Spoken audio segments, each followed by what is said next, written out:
O Egito é um país de um único rio. O Nilo o percorre serenamente, gerando margens verdes cercadas por enormes desertos. É o maior oásis no maior deserto do mundo. É uma terra simples, fácil de entender, com grandes paisagens que incitam à contemplação. Qualquer ponto do horizonte faz pensar na imensidão. O Egito é um país de um Deus único.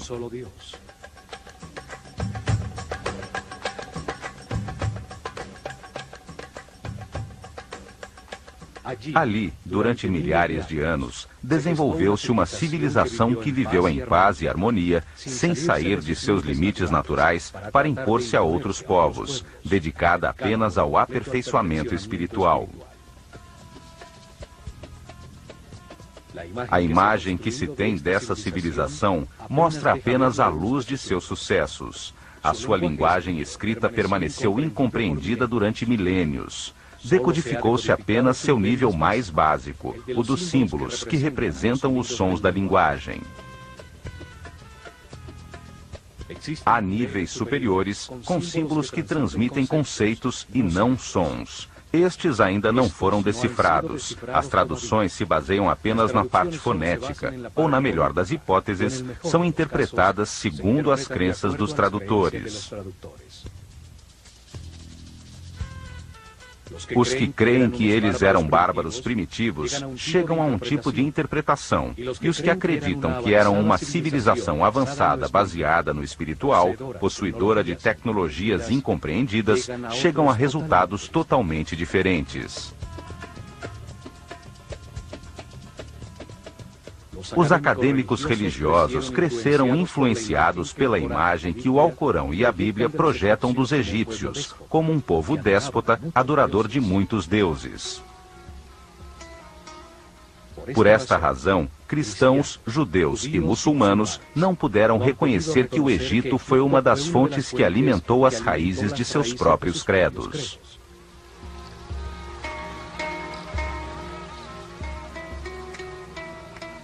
Esta imagem ficou reforçada pela incorreta tradução da palavra Néter, como Deus ou deusa, quando na realidade significa força ou causa fundamental, princípio divino, função que ordena o universo. Os Néters personificam atributos de Deus. Foram uma maneira simples de explicar ao povo que o único Deus responsável pela criação tem diferentes características. Não quer dizer que sejam múltiplos deuses. Um único homem pode ser um mestre, um pai e ao mesmo tempo um marido, sem ter que ser várias pessoas. São características diferentes de um único ser.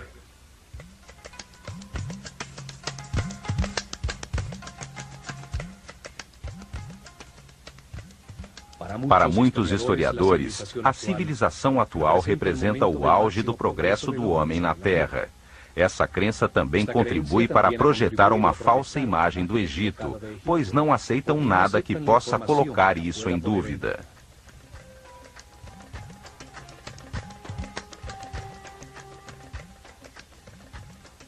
Aceitam apenas parcialmente os documentos cronológicos de governantes egípcios que chegaram a nossos dias, invalidando os registros anteriores ao rei Menes, alegando que apenas essa parte é um mito.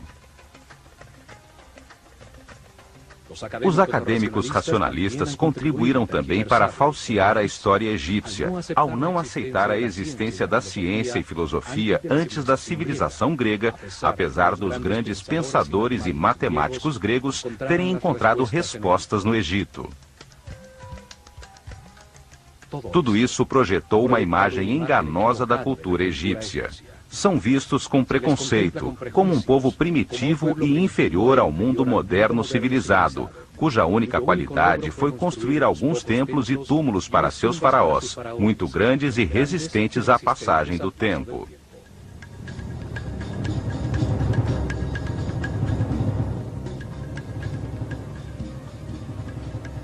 Estes programas procuram reexaminar a sua cultura, redescobrir seus templos para conhecer as verdades entalhadas em seus muros, abrir uma porta sobre seu conceito de realidade com a mente livre que permita ver além dos mitos em que os sepultamos. Os antigos egípcios entenderam o universo, suas leis, processos e propósito de um modo coerente, lógico, analítico e racional, que é uma herança importantíssima para o homem no início deste novo milênio.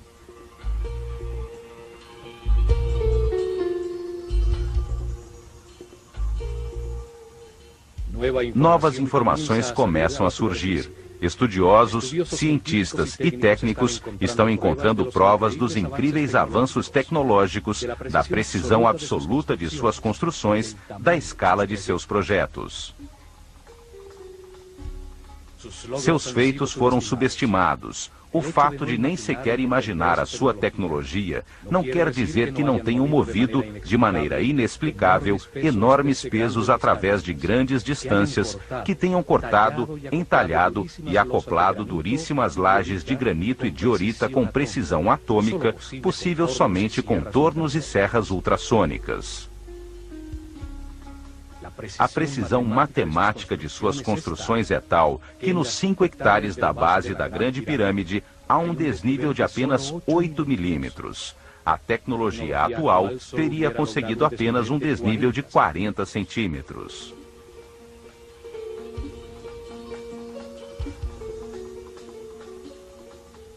Seu sistema de medida, baseado no homem, deixou a constância exata das medidas do planeta e dos movimentos do sistema solar na galáxia. Informações importantíssimas a respeito dos ciclos cósmicos que determinam cataclismos periódicos não podem ficar relegadas ao mito. Esta herança faz parte de nosso antigo futuro. O que foi encontrado até agora mostra de maneira evidente que manipularam conhecimentos avançadíssimos em todos os campos das ciências, arte, filosofia e religião.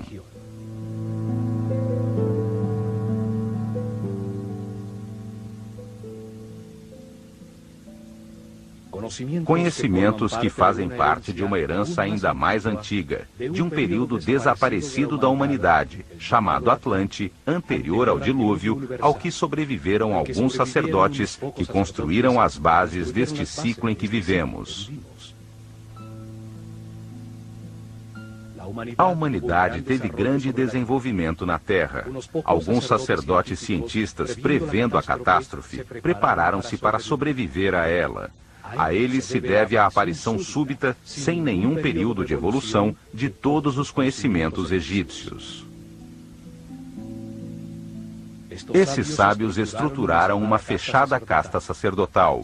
Se organizaram em templos para que os seus sucessores guiassem o povo num processo de aperfeiçoamento espiritual que perduraria milhares de anos.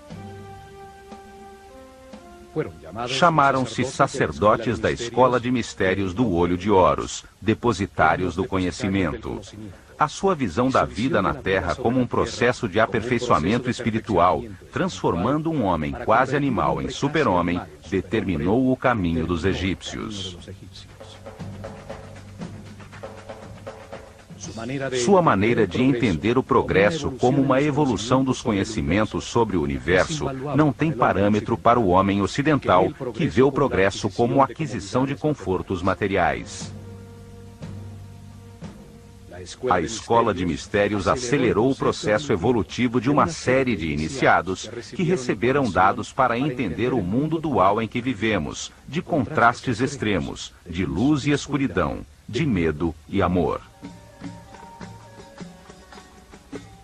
Dessa maneira, entenderam que nas diversas vidas experimenta-se na própria pele esses extremos, como resultado das decisões tomadas livremente, o que permite comparar e encontrar a verdade. Cada vida é um passo necessário que acrescenta conhecimento. Os egípcios viram no homem um modelo na escala do universo, que ao entender-se a si mesmo, pode encontrar verdades superiores, deduzir aspectos da realidade. O que vale para o universo, vale para o homem.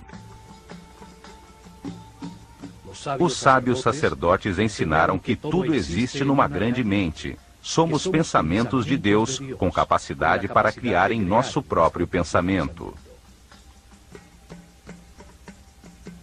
Somos aspectos de uma só realidade. Tudo é único. Um é tudo. Por isso desenvolveram simultaneamente a ciência, a arte, a religião, a filosofia, de um modo multidisciplinar, conjunto, sem especializações que cegam.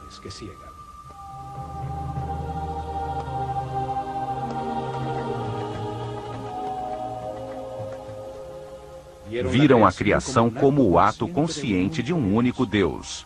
Estudaram a si mesmos à procura dele, descobrindo que tem muitas características, as que deram nome e símbolo, para poder comunicar-se com clareza.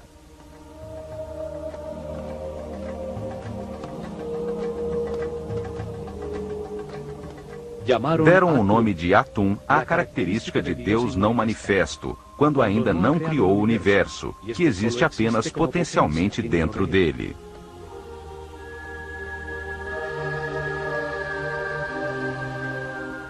Deram o nome de Ptah à característica criadora de Deus, que ao manifestar a sua vontade, dá lugar ao universo.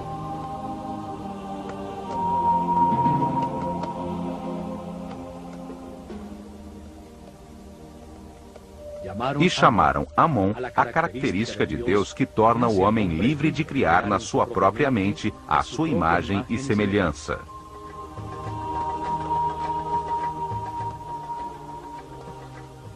Com esse conceito, deram lugar à flor da vida, os movimentos sagrados de Deus que veremos neste programa ao visitar o templo de Osirion em Abidos.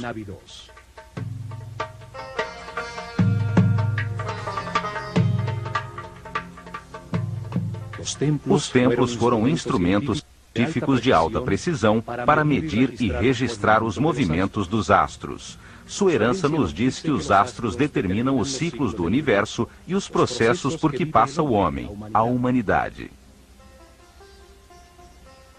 Nos templos concentraram os conhecimentos que encontraram enquanto se estudavam a si mesmos, num processo dirigido de aperfeiçoamento espiritual.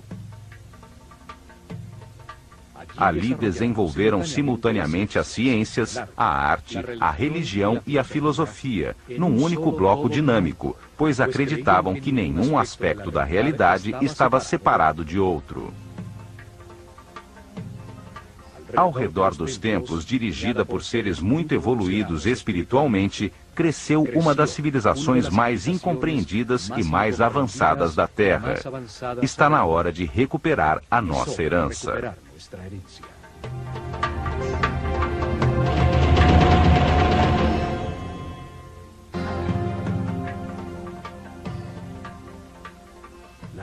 A herança de sua civilização, sua visão do universo, está resumida em uns poucos símbolos, sabiamente escolhidos entre os elementos da sua realidade.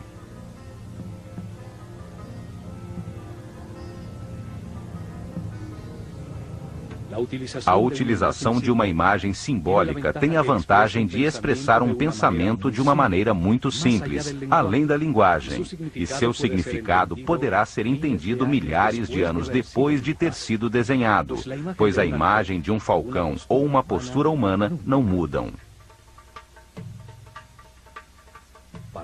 Para os egípcios, o homem encarna na Terra para decidir como agir ante as circunstâncias experimentadas. Ao comparar os resultados de suas ações, aprende e se aperfeiçoa. Então, o mais importante é a ação, o verbo. A ação que produz resultados leva ao aperfeiçoamento. A linguagem existe para comunicar ações.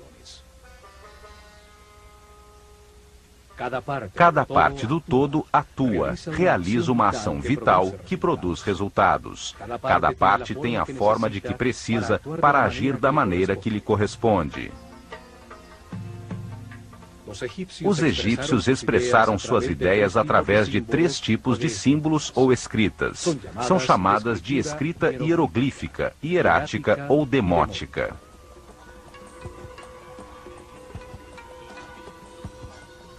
O primeiro tipo de escrita utiliza imagens muito simples chamadas hieroglifos. Hieros significa sagrado e glifos significa imprimir. Assim chamaram os gregos escrita sagrada aos entalhes simbólicos egípcios. Os hieroglifos têm diferentes níveis simbólicos de comunicação. O mais simples e básico é o nível dos símbolos fonéticos. Utilizaram 24 símbolos gráficos associados a um som e não a uma ideia. Formam o alfabeto egípcio. Era a escrita que dava forma à linguagem do povo.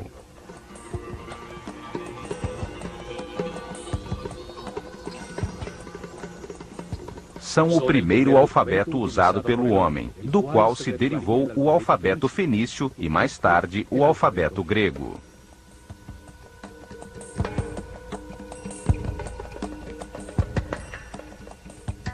Podiam escrever indiscriminadamente em colunas ou em linhas horizontais, podendo ser lidas em qualquer sentido.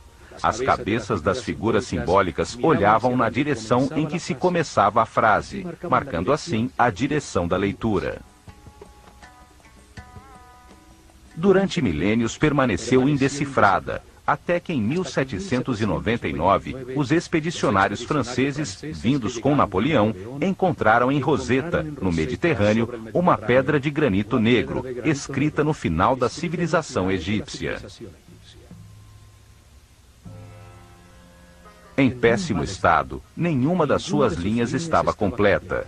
Conservava ainda 14 linhas escritas em hieroglifos, 32 linhas escritas em demótico e, o mais importante, 54 linhas em grego, uma escrita conhecida que indicava que esse texto traduzia as outras escritas.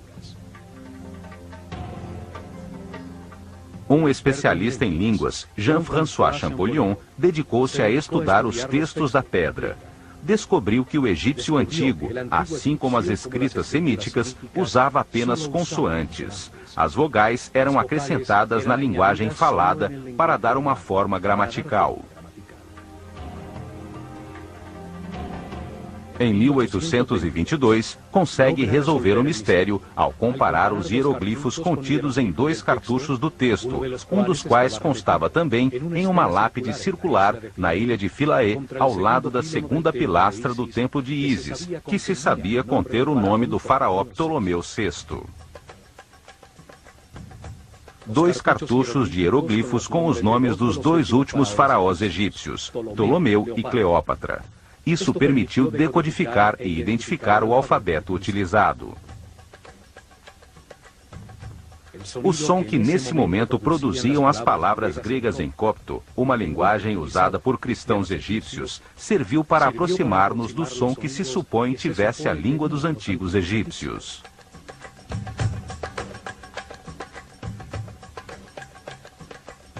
Assim se consegue decifrar o primeiro nível da linguagem com seus 24 símbolos entalhados há milhares de anos. A escrita que usava apenas símbolos fonéticos, não ideias.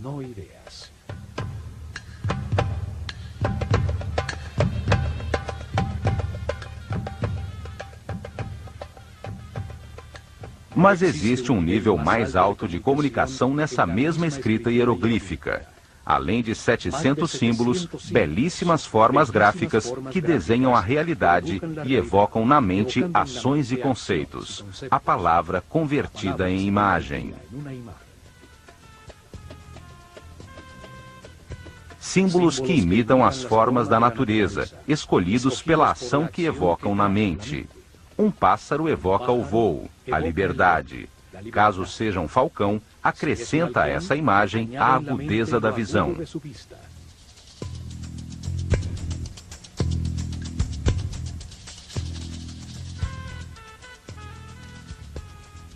A figura de um olho comunica a ação de ver. Cada símbolo é desenhado para reviver experiências que a sua forma produziu na vida.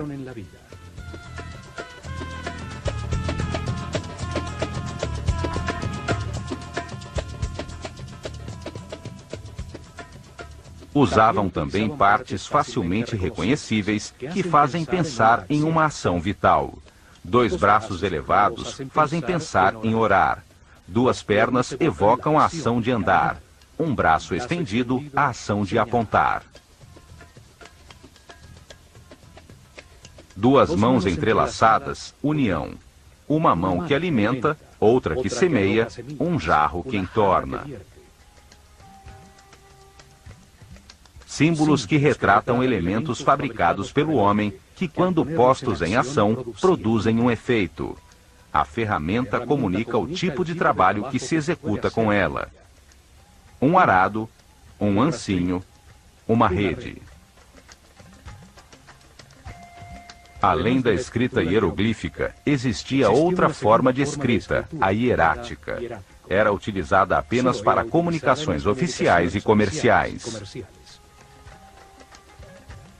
A terceira forma de escrita existiu somente nos últimos anos da civilização, quando, por volta do ano 700 a.C., os escribas que copiavam os textos antigos simplificaram ainda mais os símbolos do hierático, até torná-lo quase uma taquigrafia. Chama-se demótico.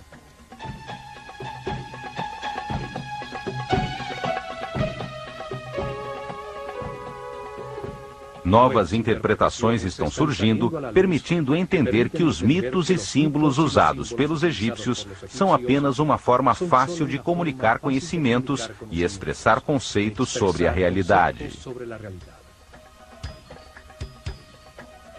Ao converter ideias em histórias, facilita-se a sua compreensão. Os sábios sabiam que dar informação sem a compreensão da mesma é um exercício inútil.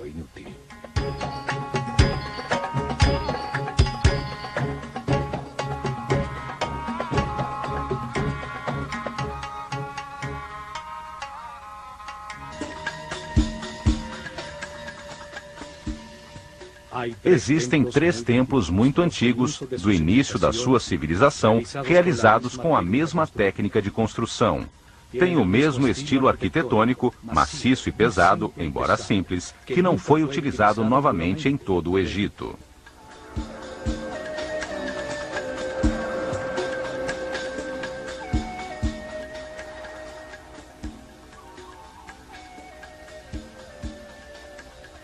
Dois deles se encontram em Gizé, o Templo da Esfinge, construído exatamente em frente a ela, e o Templo do Vale, ao sul, nessa época em frente ao Nilo.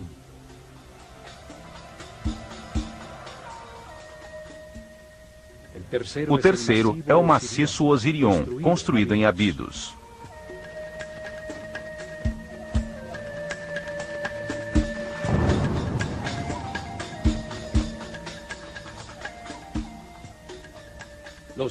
Os 2 templos de Gizé foram feitos com os imensos blocos que sobraram da construção da Esfinge.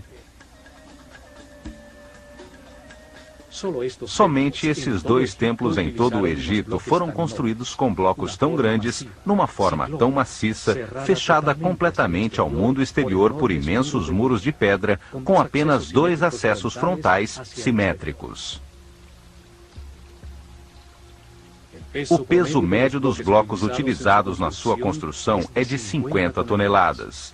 Deviam conhecer técnicas de construção que facilitassem a utilização dos blocos, imensos como casas.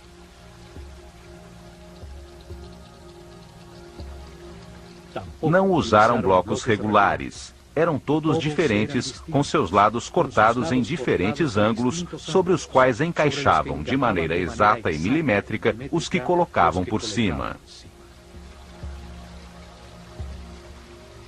Outra particularidade desses templos é que os blocos dos cantos estão cortados de modo especial.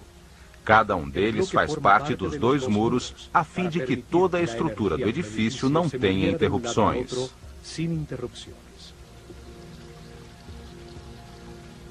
Isso obrigava a que cada um desses blocos tivesse que ser entalhado, em alguns casos mais de 30 centímetros, para formar o canto. Na natureza orgânica, não existem ângulos retos. Um canto é uma articulação que permite o fluxo das energias e o fluxo dos líquidos.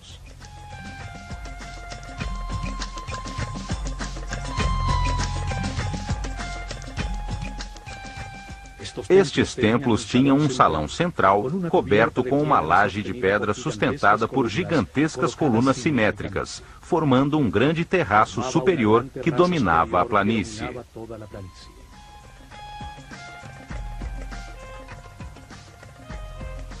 Seus muros e colunas não tinham nenhum tipo de ornamento ou hieroglifo, e os pisos são de alabastro.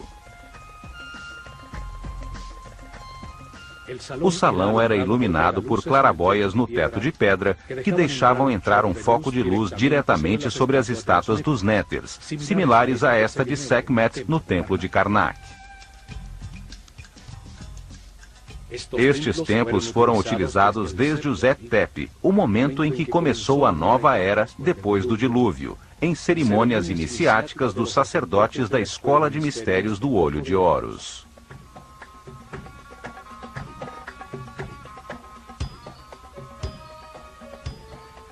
Nos dias de equinócio, sobre o terraço do templo, à altura do olhar da esfinge, colocavam a barca de ouro.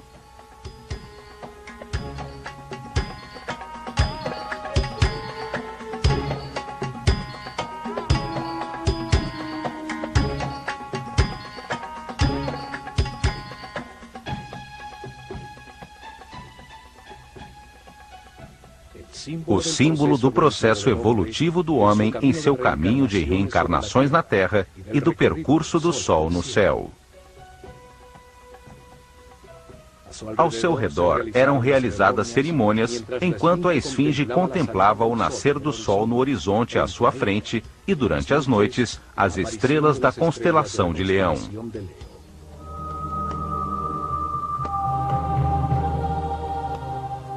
Existem 4 razões para que se diga que a esfinge e esses templos foram construídos pelo faraó Quefren. A primeira é que no templo da esfinge foi encontrada enterrada de cabeça para baixo a famosa estátua de Diorita Negra de Quefren, com um falcão no ombro. A segunda é que afirmam que a cara desta estátua é igualzinha ao rosto da esfinge. Achamos as suas feições muito diferentes das de Quefren. A terceira é que entre os braços da esfinge encontrou-se uma lousa entalhada por Tutmoses IV, que numa de suas linhas tem a sílaba Kef, apesar de na mesma lousa estar escrito que a esfinge estava nesse local desde o início dos tempos, o Zet-Tepe.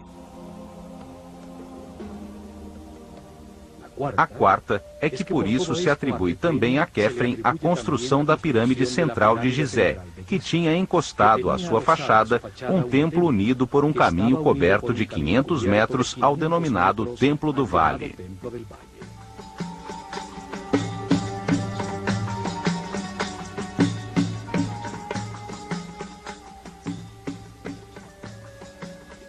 No entanto, a pedra dos muros destes templos é do mesmo tipo do bloco monolítico da esfinge, certamente feitos com o que sobrou do seu entalhe.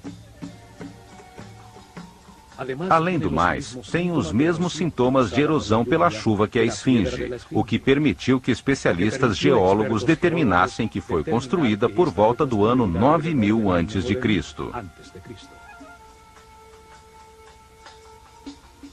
Certamente o faraó Quefren reformou o antigo templo, cobrindo pelos 2 lados os muros já deteriorados pela erosão com lousas de granito.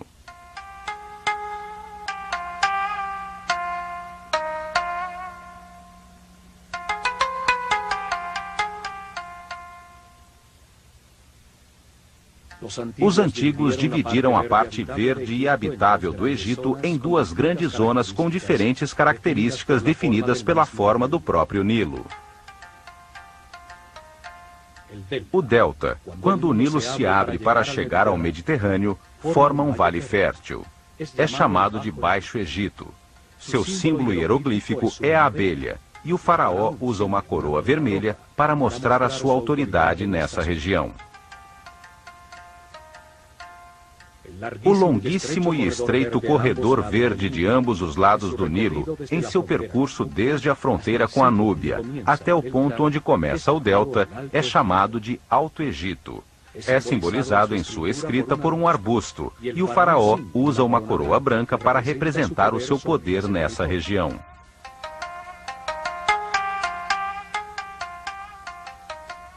A história aceita do Egito começa com a unificação destas duas regiões sob uma só coroa branca e vermelha. Essa união foi conseguida pelo faraó Menes, fundador de Mênfis, localizada na confluência das duas regiões.